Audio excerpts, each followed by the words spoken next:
5.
Looks good.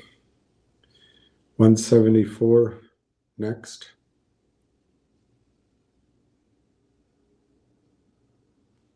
Then 180. Then 2. 220. 240. 260.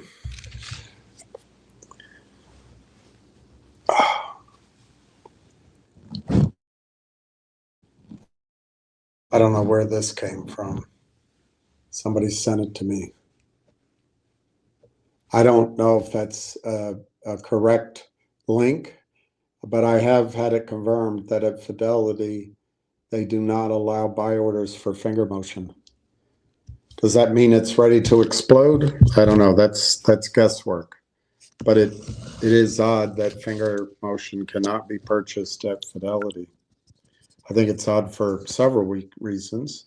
One is there something wrong? Why don't they do something about it? Let's see what everybody's doing. Mary had a little lamb. Oh, Mary had a little lamb.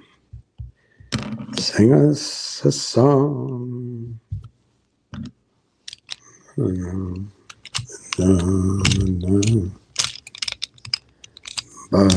Buddy ba.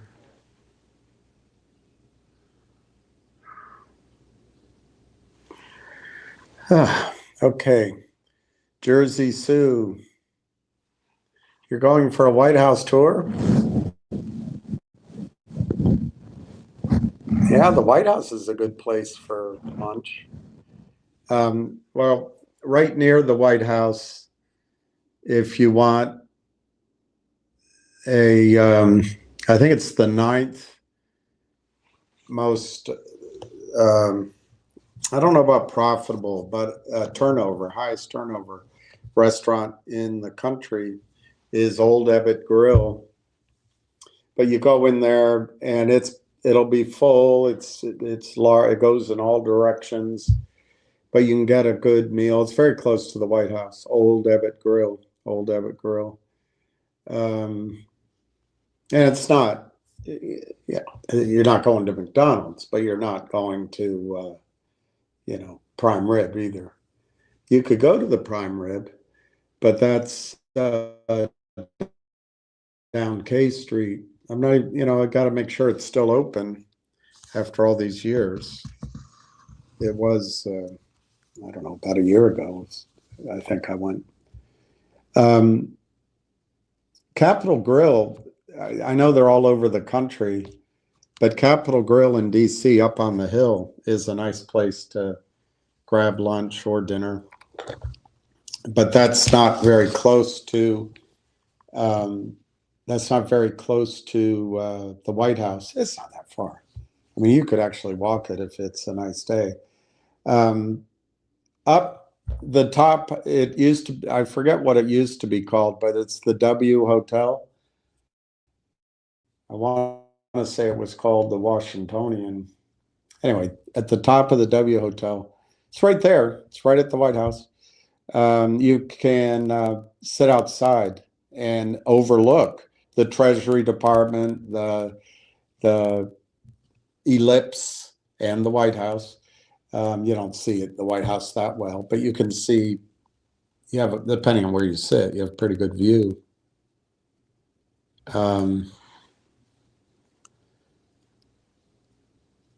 That's on the roof, though, at the W. It's right next door to the old Abbott Grill. And then where else would I go for lunch? I mean, if you go into Georgetown this time of year, I think I would go to Sequoia's or Tony and Joe's or something Mare de. Anyway, there's 1, 2, 3, 4 restaurants right on the Potomac at what's called the Georgetown waterfront. And then inside of the circle of where the water fountain is, there's if I recall correctly, there used to be a sushi restaurant, but I think that's gone. But there's I think a Mexican, and I think anyway, I would go on the front ones. Why go in where it's the ones that look out over the water are very nice. That's a taxi cab, not a short taxi cab from the White House. Those would be the places I'd look for. My favorite place to eat in DC is Cafe Milano. And even at lunchtime, you might see somebody you know. That's in Georgetown. You can sit outside or inside, Cafe Milano. It's a good place for dinner at night. And then on 14th Street, they have one of the most popular, there's 2 restaurants there, very popular. Le Diplomat. The barely awake president went there a couple of times. And the other one is Barcelona.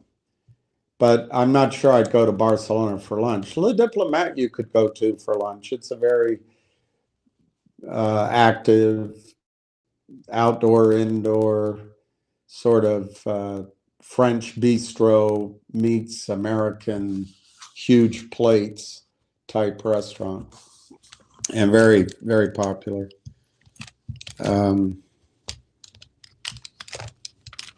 I mean, there's a couple of dives on Capitol Hill if you want to go to a dive. What else is right near the White House? You know, you got the St. Regis and the Hay Adams. Those are hotels. The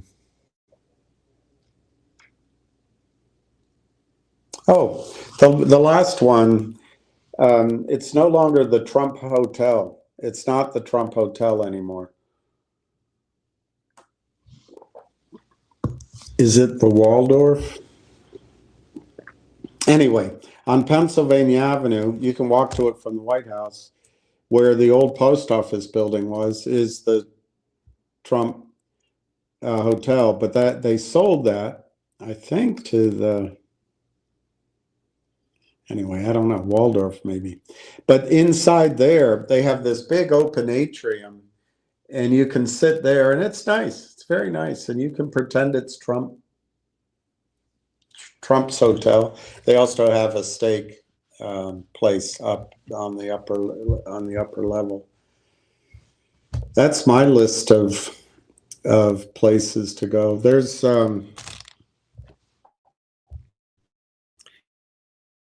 There's one place that I have to look up the name because my brain is a Joe Biden brain.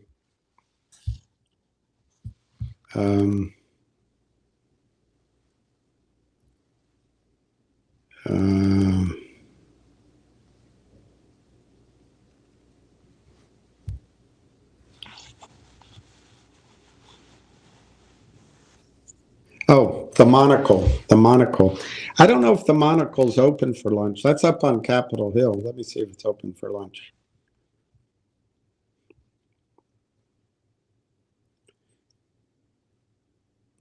But it gives, let's see, yeah, they have a lunch menu at the Monocle.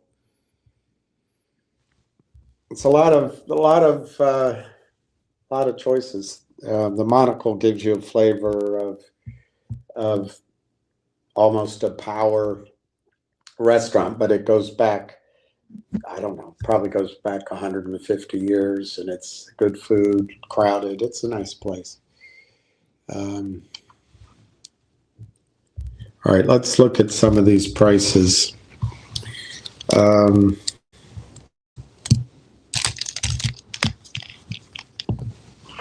Finger motion is 161.5. I really, what that stock did, it almost was, I don't have tapes of what I projected before, but it did it, which kind of amazes me. And then it pulled back, and it spent a little time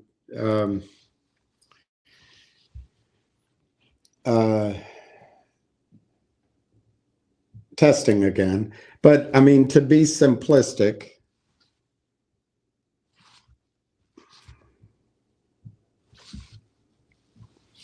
to be simplistic, 41.41 was the resistance. Took a while, weeks, months to get through it, popped through it, ran up, and came back to 141 to test it. That becomes support. And then it broke through. They did a valiant job of trying to shake people out. And I'm using a rough number of 141. But that's what it did. They got it back down to, I don't know, I'm looking at the charts, hard to read, 125 or something. But for the brave that didn't get shaken out, it popped right back above 141, straight up, and again pulls back, and today it's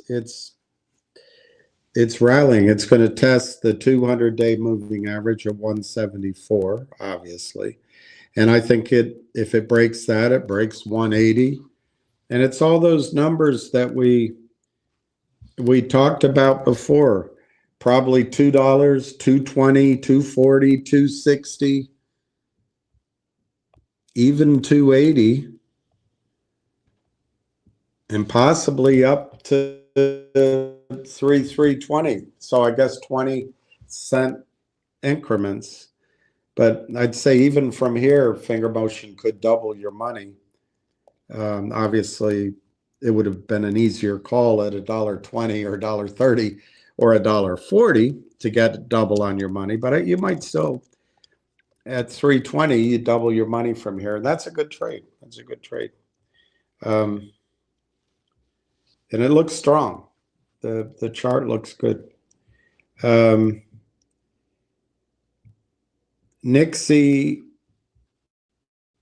Trixie, the NIXX, 157 to 159.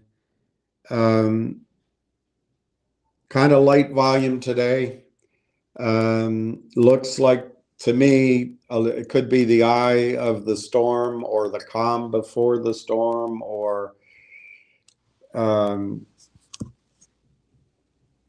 the first hello before she asks you why you didn't call.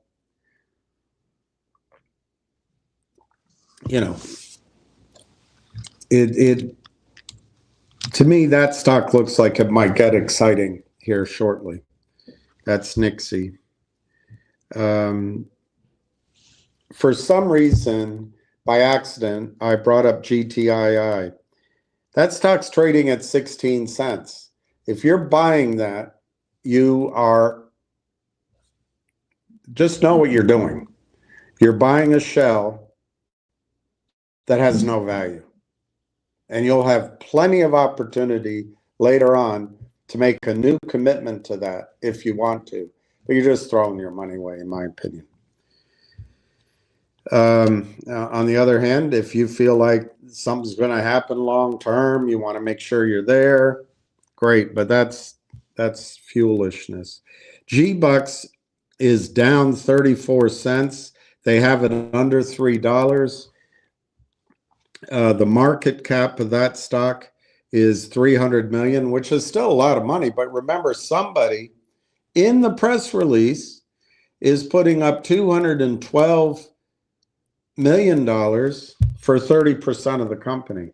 Now, what the criminals do, and this is in Adina Friedman's markets, Robert Cook's markets, Chuck Cromwell's markets, Ann Wagner's markets, Gary Gensler's markets, this new guy Adkins markets. This is in the U.S. stock markets. What the criminals can do, they can sell stock they don't own, never deliver, keep selling, keep selling, keep selling. It's the same as they do elsewhere in the world with different agendas. They keep trying to see what they can get away with. Distract you, see what I can get away with. Distract you, what more can I get away with? Distract you, what more can I get away with? It's all about getting away with it. It's a level of greed and acquisitiveness that belongs way down below.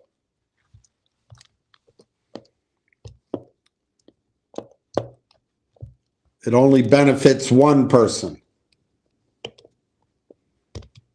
Anyway, what they do, they sell it down, sell it down, sell it down, sell it down. A CEO has to announce, hey, we just struck a deal with a major investor who's going to bring $212 million into the company. And it's an LOI. We still have to work out the details. But because we're CEO and the SEC, who's owned by the criminals, the SEC, make no mistake about it, works for the criminals.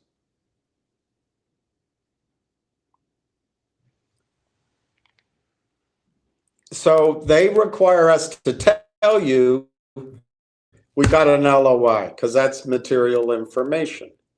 But what that gives to the men, the white men, they say, well, let's see what more we can get away with. What else can we get away with? Hey, if we don't do this, they're going to attack us first. They want to eradicate us, so we should eradicate them first. Or am I mixing my metaphors? So they start selling and selling and selling because they want to kill the deal. They want to kill the deal. And then it becomes self-fulfilling. They sell so much stock and down, down, down, down, down goes the price. When the deal breaks up, you and I go, crap, get me out of the stock. The stock goes down further. They got a profit in what they did. It is self-fulfilling. Let's see what we can get away with. Anyway, if you divide that by 30%, you get a market cap of 700 million. So what the shorts are trying to do with GBUX is make the CEO of GBUX have to have a hard conversation with the investor who's putting in 212 million, and the investor's going to say, hell, I don't want 30%, I want 60%, or that's what they're hoping. Issuing more shares, selling more shares. bailing out these guys. Let's see what more we can get away with. What more can we get away with? How much more of Wall Street's money can we steal while everyone's focused on whatever's on the headline that day? Just keep doing it, keep doing it, keep doing it. We've got the hedge funds on our side. We've got Ann Wagner on our side. We've got Adina Friedman on our side. We've got Robert Cook working with the SEC on our side. We've got the head of the over-the-counter smiling idiot goofballs on our side, Chuck Cromwell. We've got, in many cases, the CEOs on our side. We've got everybody on our side. Let's keep pushing it, keep pushing it, keep pushing it, keep stealing, keep stealing. It's all going down anyway. And when God returns, he's only coming back for us. Let's take as much as we can take.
held by Russia's central bank. This has scared many other countries' central banks who fear that they could be next to have their assets seized by the West. And gold is being seen as an alternative to dollar or euro denominated. I don't know if I'm live or not. I'll take this down.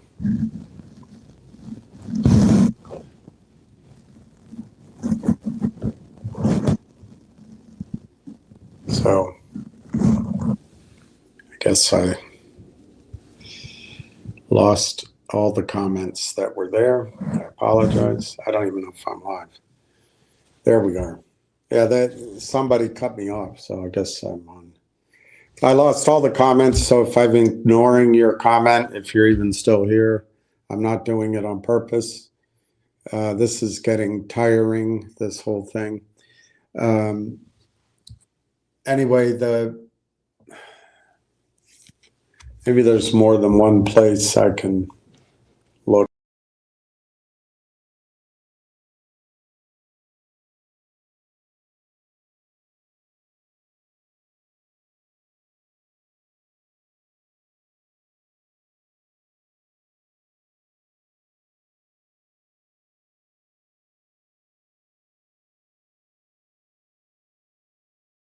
And yeah, all the comments are gone.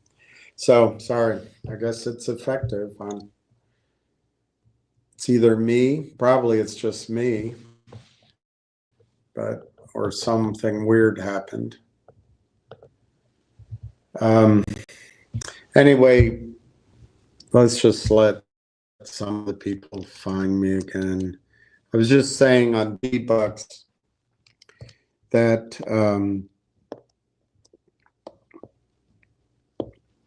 the modus operandi, it's a glitch. And I lost every other comment, so I'm not ignoring anybody if I'm not responding to a question. I can't see them anymore.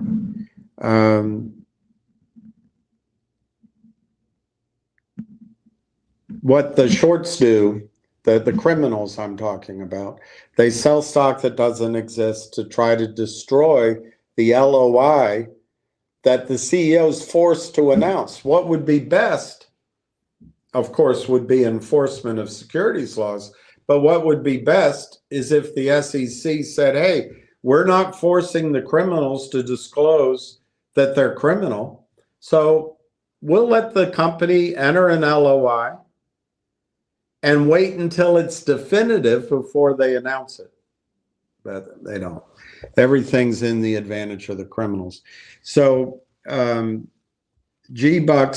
what they're trying to do is get the deal is priced. I forget what I told you. Let me see if it's still on here.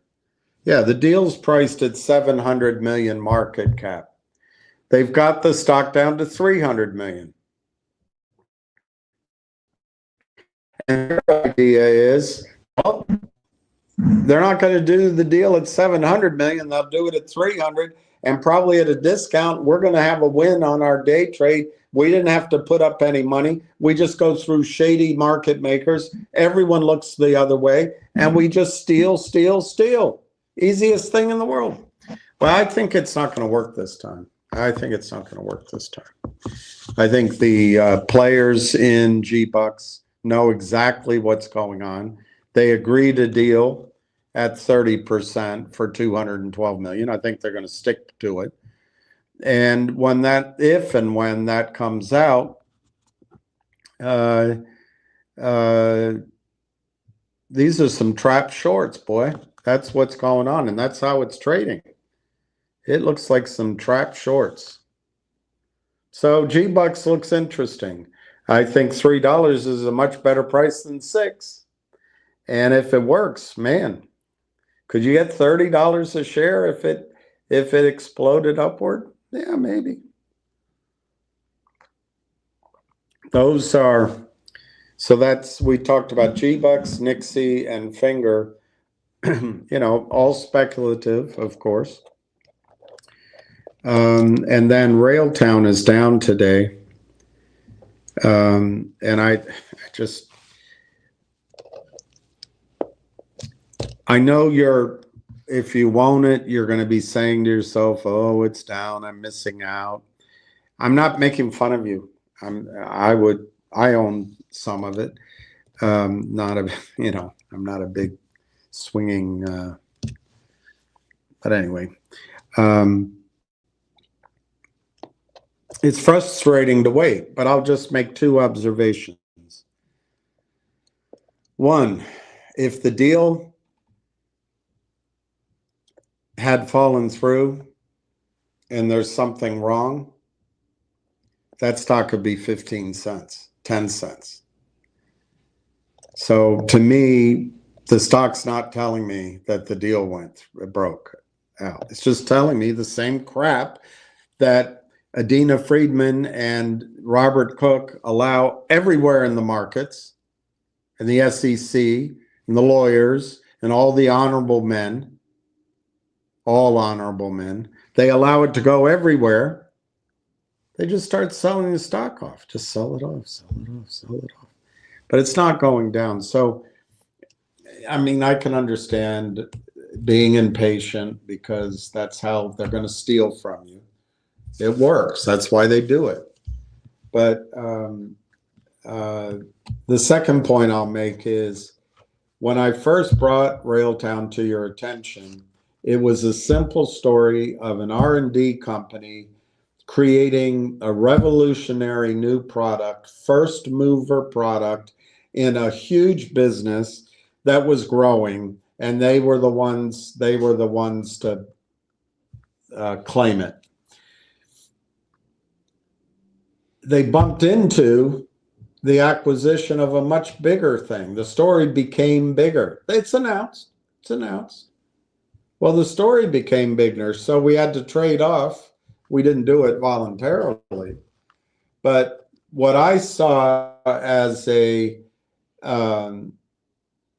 just using my terminology, I don't know what large learning model means, but I saw a software company that built a new tool that revolutionized a space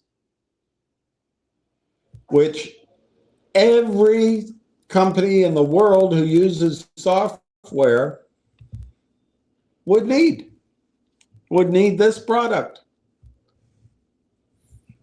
And they're first. So I saw it as, okay, they get out, they get a few customers, Microsoft buys them, NVIDIA buys them, AMD buys them.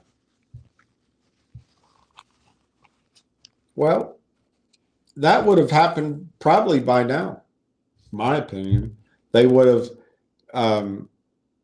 had 2 or 3 customers, and somebody would have said, we want to buy you, here's a negotiation, and we'd be hearing about that right now.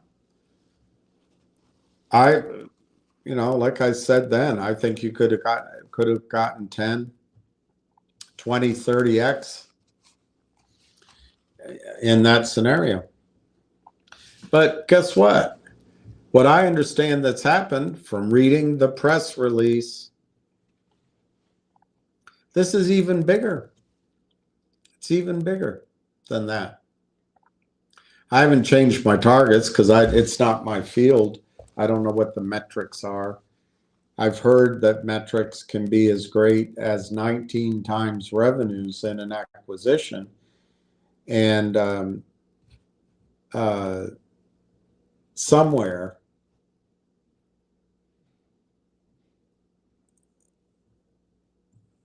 in more than one place online, there were talks that the revenues of this new company are already at 400 million. I can't find the source of that anymore. But if we use 250 million instead of 400 million,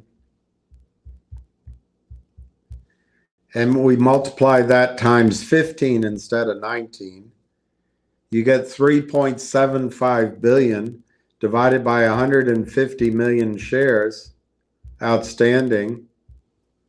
There's 134 or something. That's $25 a share. Let's take a third of that. It's $8. It's $8. That's as reasonable a target as any for Railtown once they get this final bit of news out. And so I see Railtown, of course it's speculative. They are all these stocks that trade at Scarborough's Fair are all speculative. But I think once Railtown, so that's a long second point. My first point is, if the deal had busticated, as my dad said, he grew up hearing from people around him, if it had gone off the rails, so to speak, this stock would be 10 cents now, 15 cents. So I think the deal's still on. It's just taking longer. So my second point is that this stock was a great investment the first time, but the deal got bigger. So we've had to trade off time to get a bigger return, potentially. So anyway, all the buyers of Railtown, from family offices, hedge funds, mutual funds, institutions, retail, mom and pop, the cat and dog, they can't buy right now because it's in the middle of an M&A quiet period. Once this final news comes out, I don't know when it'll be, could be any time. I think there's a lot of pent-up demand to buy the stock, or there should be.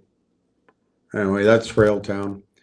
I think you can make 10 times your money. Up 10 times your money. I think with Finger you can double your money first. I mean, once it gets there, we'll talk about it. NIXX, I think you can make 10 to 20x on your money, but it might stop. NIXX might stop at $6. So that's 4 times your money, or $8. It's whatever that is, $9. It tried it twice before, where it started to go and then stopped.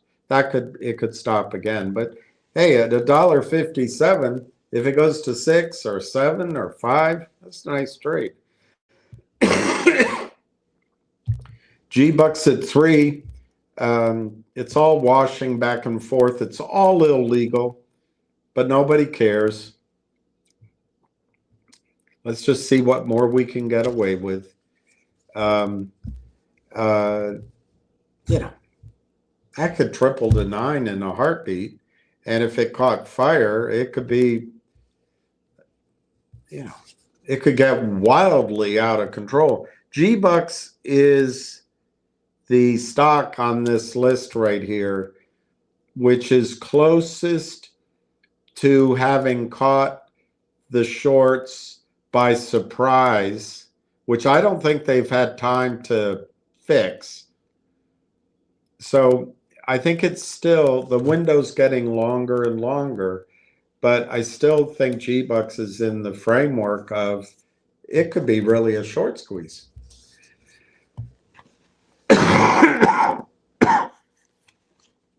So anyway, I don't know what other thing to talk about. And I am sorry about, I lost all the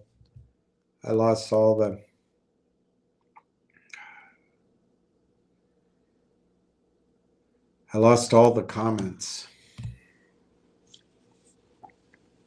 But I do have everything from Korean Yoon. Hello again. Hello. I just called to say hello.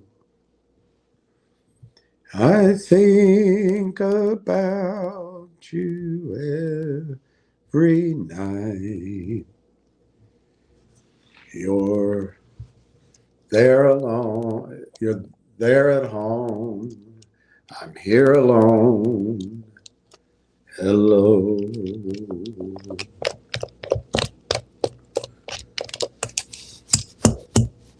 GTI lost 5 cents, then gained it back. It's not cheap. 15 cents is not cheap on GTII. Please just stay away from GTII. Stay away from it. Step lightly from the ledge, babe. Step lightly on the ground. You say you're looking for someone. I check out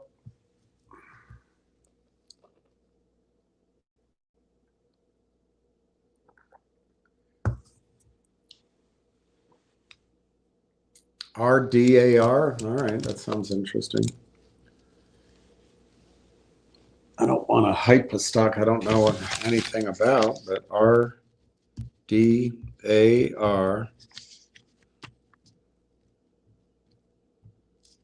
They did a reverse merger, swell. Oh, a merger, not a reverse split. With Telvantis.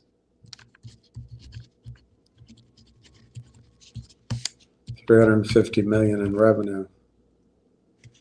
30 million a month. Massive short. Well, that has some of the ingredients, but who did they do their financing with?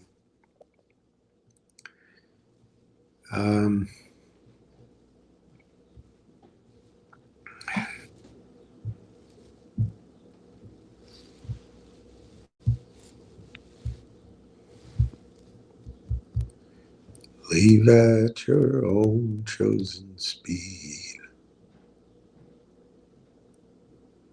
He said RDAR. RDAR. Radar.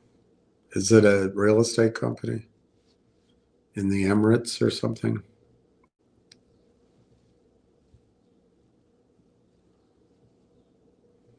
Six.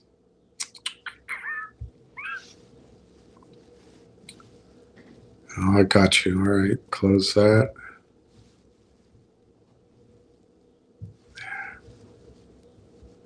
You see you're looking for RDAR. Let's go look at 5 years. Oh my gosh.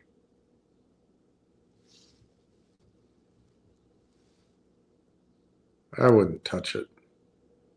Something's wrong with that story. Something's wrong, Mr. Tang Wu. That's 0.0006.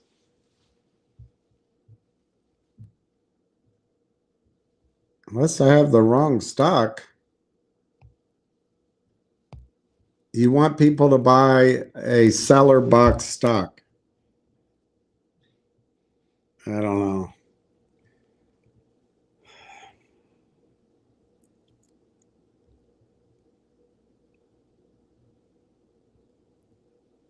You look better today. Yeah, I feel a little bit better, but I don't know. I'm tired of all the losers here.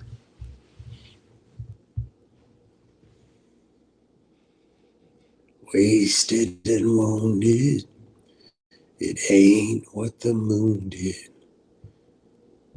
And I'm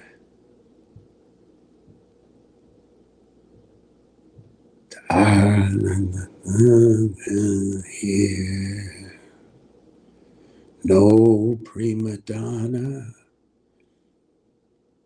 Perfume is on her. Stained with blood and whiskey. So good night, street sweepers. Good night.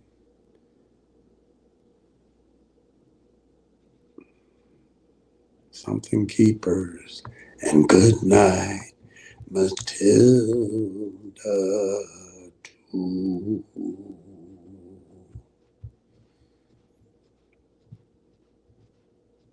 I'm very tempted to purchase silver on an interest-free credit card. I would do it, but I don't have such a credit card. But if you can borrow it interest-free and you can make the payments and your credit is good, I would do it all day long. But I would aggressively pay it down. The risk you take is that they cut your card. They tell you your credit, they chop your, I don't know how much credit. Let's say you have a big number. Let's say you can borrow $30,000, or let's say it's $40,000. So you can go buy, I don't know.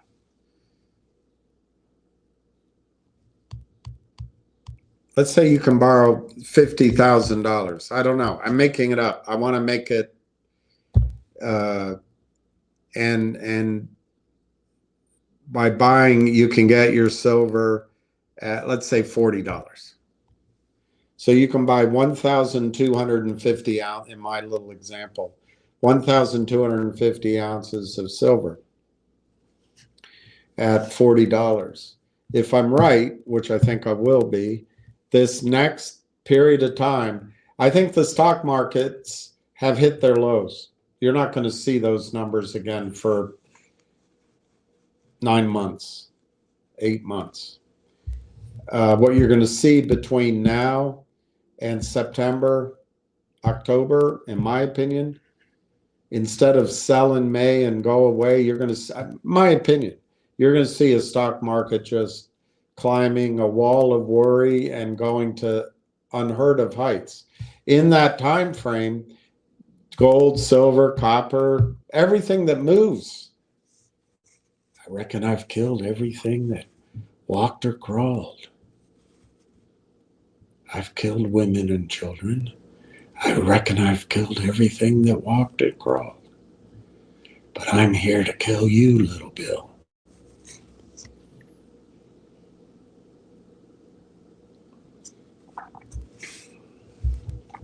Misfire.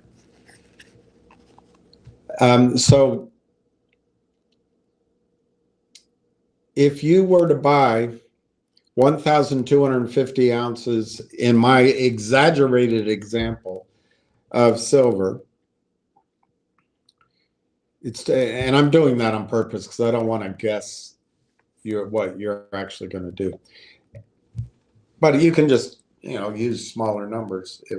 But anyway, if you bought it now at 40, I think it's going to go to 100, 120, 80, 90 by September, let's say. By October, maybe by the end of the year. Maybe this rush goes all the way till January. It's hard to call that. But this is going to be, if I'm right, it's going to be like the Roadrunner running off the cliff, beep beep, and then or the coyote. Then they look down and it's where the world economy is entering into trouble. I think it's easy to say the Clinton compromise of giving everything to China that she wanted and creating the sucking sound of NAFTA down into Mexico. Ross Perot warned us of it. But we all love Bill Clinton.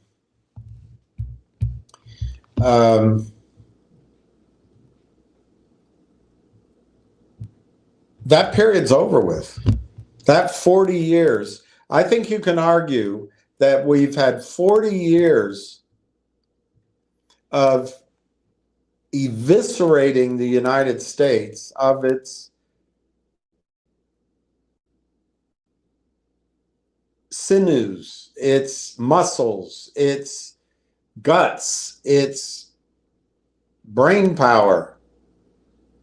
And all we have left is, maybe a finger, an Amazon account, and a debit credit card. We're just consumers now. And who did it benefit? Wall Street. It benefited Wall Street.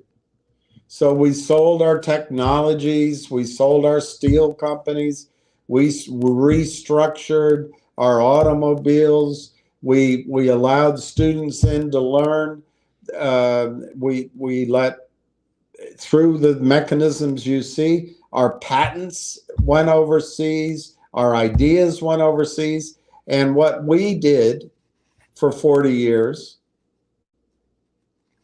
we allowed our freedom of press to disappear. We womanized everything. We went Marxist on a lot of things, all about, let's make sure everything's even. Not about how can we win, how can we create, how can we produce, how can we get it. We went into a more, we flipped places. We swapped places with the Soviet Union. Russia's now, I don't know if you can call it capitalist, but Russia's now a country that believes in God. Unbelievable. Russia believes in God.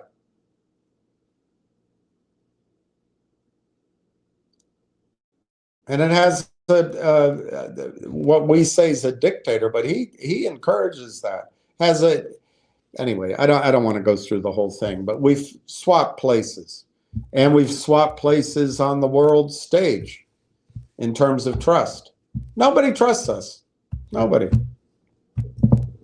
I saw a shield here saying, "Oh, there he goes again." I guess he was getting upset about. This is how the rest of the world sees us. I'm telling you.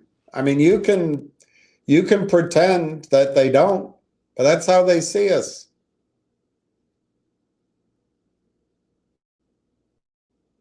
Everyone that's young, and I think it's a tragedy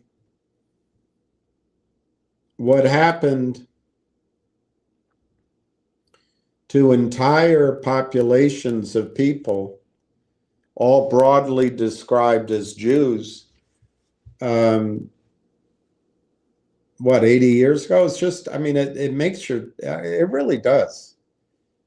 When you think about it, when you see pictures, read about it, movies, there's a lot of movies about it.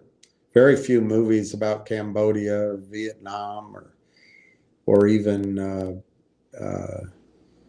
slavery in the United States. There's a lot of movies about what happened 80 years ago. So we all know about it. We all know about it. It's awful. Just, I mean, but it's funny. I guess under FDR and before, we didn't open our borders that well. And so that's our eternal shame. But afterwards, we did.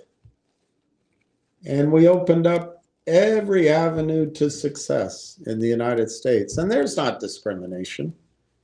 Well, maybe a little bit here and there, but everybody's a jerk somewhere in the world.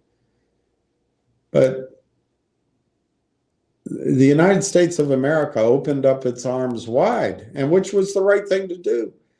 And from education to equality and everything that could be out there, safety, we provided freedom of thought, freedom of assembly, freedom of religion, freedom of expression. Sky's the limit. And guess what? It worked. But now we're tied to this. We're tied to this. This is our legacy around the world.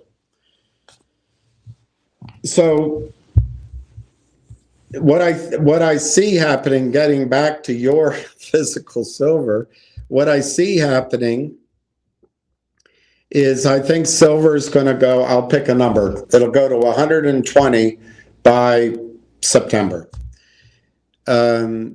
If you were to buy, and remember, I'm using your credit card, I'm pretending it has $50,000 available, and you bought 1,250 ounces of silver at $40.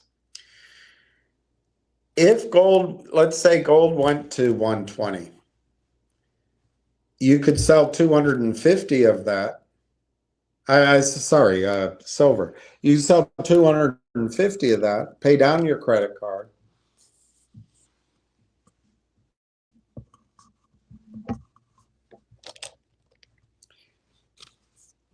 There's a little glitch there that I just thought of, but anyway, because I think after September, well, after it reaches sort of 120 range, and the Dow is at 60,000, the Russell's at 8,000, I think. I don't have my numbers here. We're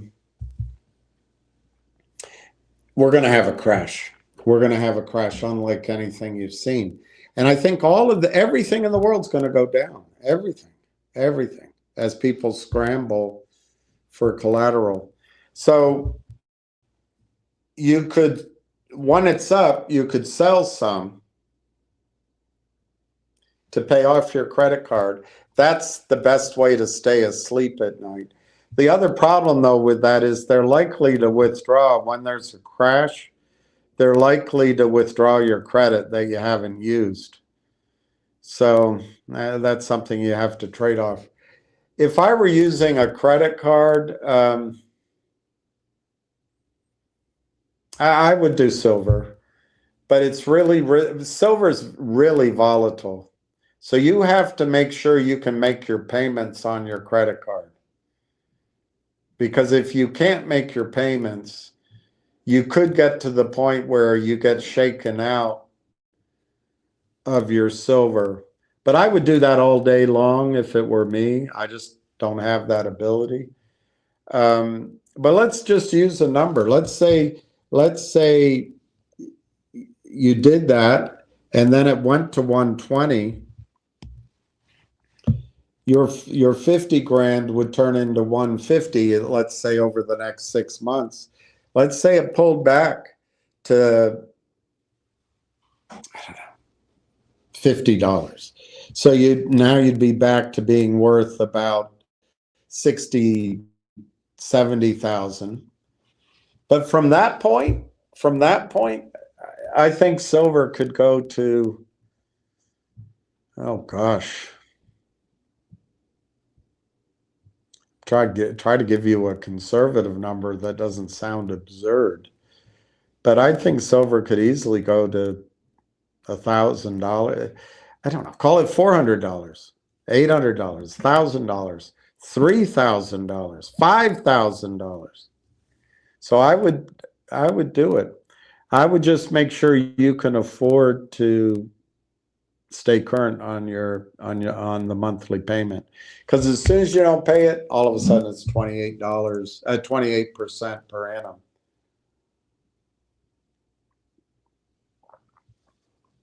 So I guess one strategy would be to borrow all you can, buy as much silver as you can, and hold it through thick and thin. Second strategy would be to buy all the silver you can and sell a percentage of it if silver doubles or triples within the next 90 to 120 days. And then if silver pulls back, maybe you don't pay off your credit card, you use that money to increase your position in silver, which I think makes a lot of sense. Or the other thing you do is when silver doubles, you sell half and pay off the credit card altogether, and then just own that smaller portion for free because you paid off your credit card. So in other words, If you buy silver here at 40, max out on your card, and you're making your monthly payments. If silver doubles, sell half, pay off your credit card. You'll probably never get that credit again, though. Guys, we're going into a period where you're gonna hear a lot of good things over the next, let's say, 9 months. Could be less. Oh, it's great. The tariffs are working. Free trade is back. Tax cuts, growth. Trump's on the side of the working man, and Iran's the deal, and everything is great, and the markets are going to be taking off. It's your last chance to get out of the stock market. And it'll be at really high numbers too. I wish I knew how to buy calls on an index. I'm amazed. I would buy the XMI, but it doesn't exist anymore.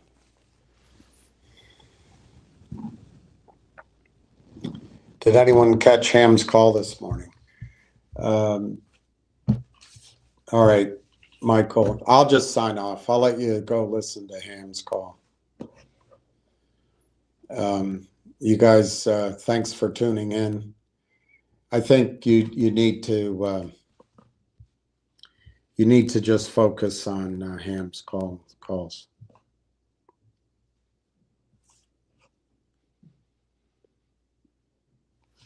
Let me just see what other comments are out there. I like T-Low. It's new low, but it's the financing. I'm going to try to go down to Richmond and meet the biggest investor in it. I like T-Low.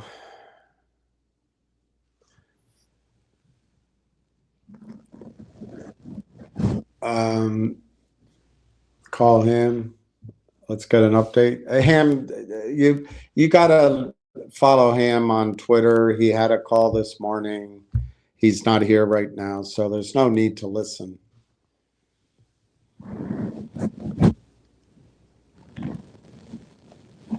Oh, he's having a call at 1:50. Well, all right. I'm going to sign off. You guys go call him. He's on at 1:50.